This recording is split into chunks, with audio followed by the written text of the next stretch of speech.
Good morning, ladies and gentlemen. Welcome to New Space's latest transformation here in Lyndale neighborhood, southwest Minneapolis. We took a 1906 four-square home through a series of brilliant moves. You're going to see things that you have not seen in this vintage of a home.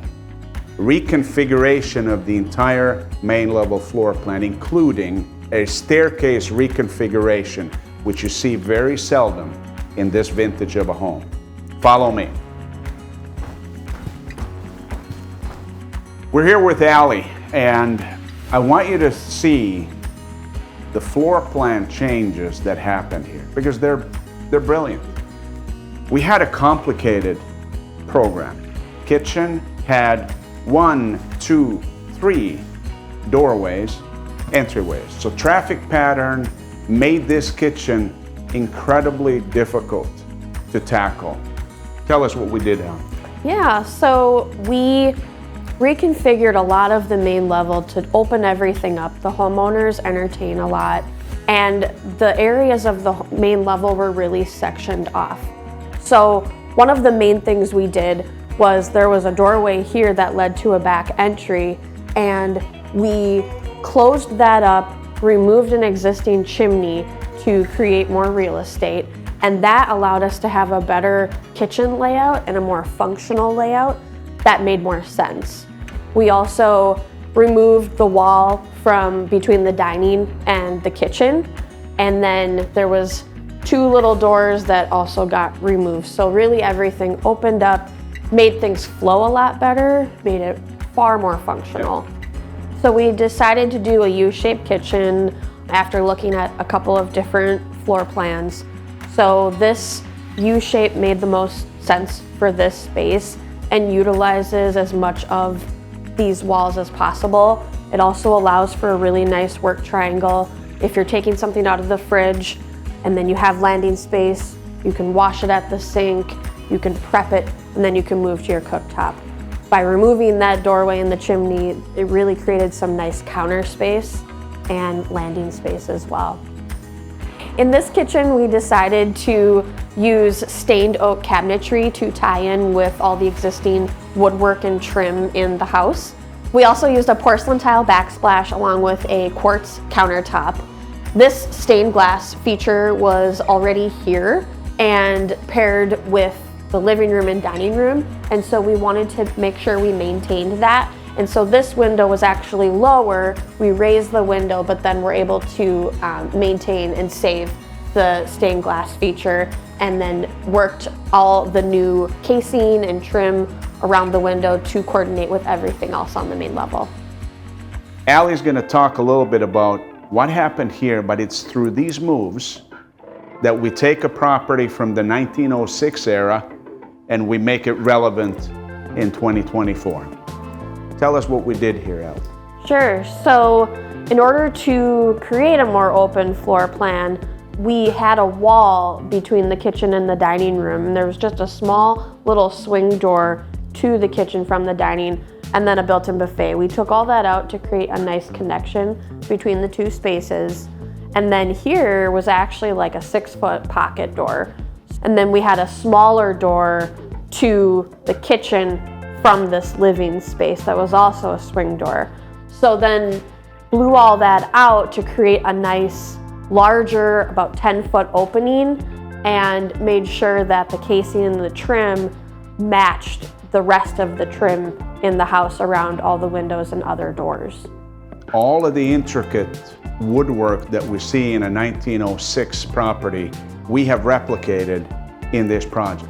If you're looking for an open floor plan, the wall removal also in our world means that we likely have to redesign the infrastructure of heating, cooling, and electrical.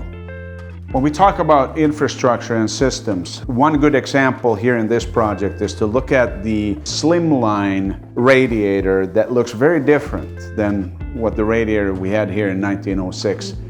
It gives more space for the living area, and it is not as prominent, and you see that it sits only about a foot or so off the floor. Rather than having a massive radiator that sits into the room, this actually is placed right up against the tall baseboard trim. In addition to removing some of the walls in the kitchen dining area and opening up this large opening to the living room, we actually also removed walls that created a small vestibule as you entered into the house. So it was very tight. You entered into one door, into a small landing space, and then you had to go through a second door. That really wasn't needed. And so to create more space, not have it be so tight, we took that wall out, and now it's more connected to the space. And Allie also created a chase for radiator pipes that had to get to the second floor. So we maintained a wing wall section of this vestibule as a part of our design strategy to house the infrastructure going up to the second floor. Allie and I are now standing in front of what I believe to be the most foundational design move that we did on this main level. And you're looking at it. It is actually the creation of a staircase that was not here. What you looked at, Allie, this was a closet. Yep. Yeah, it was an underutilized closet, and there was a wall here, and so that all got opened up as well. A home of this vintage is never known for its really functional mudroom rear entry design. But what we were actually able to do is to allow a home of this vintage that very feature. Allie and I have now moved us to the lower level, the basement. We wanted you to see one example of what a staircase refresh can look like. This is a very clean look, and I want to point you to the treads and the risers, because these were original treads and risers that were painted. And what we did here is that this is a refinish effort of the existing woodwork. We're also standing at the bottom here in the vestibule that takes us into two of the really important parts of this project that Allie created. One is their new gym/utility room. The important part to know about all of these rooms is that in a lower level in a 1906 home, they are super compact. And usually the utility room looks like a dungeon. And you see an octopus of pipes that are sitting very low. This is a perfect example of how we take the utility and the functionality of a space into consideration when we create something.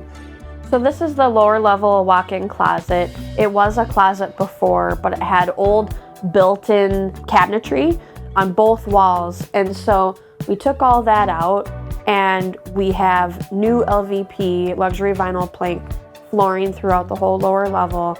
And then we have new semi-custom cabinetry built-ins for all their shoes and clothes, accessories, things like that. We also gained a little more storage on this wall because there was a gas meter that we ended up removing. So now we can utilize a lot of the really nice deep storage space for the closet. Thank you for joining us today on this tour of this 1906 gem that Allie created together with our homeowners.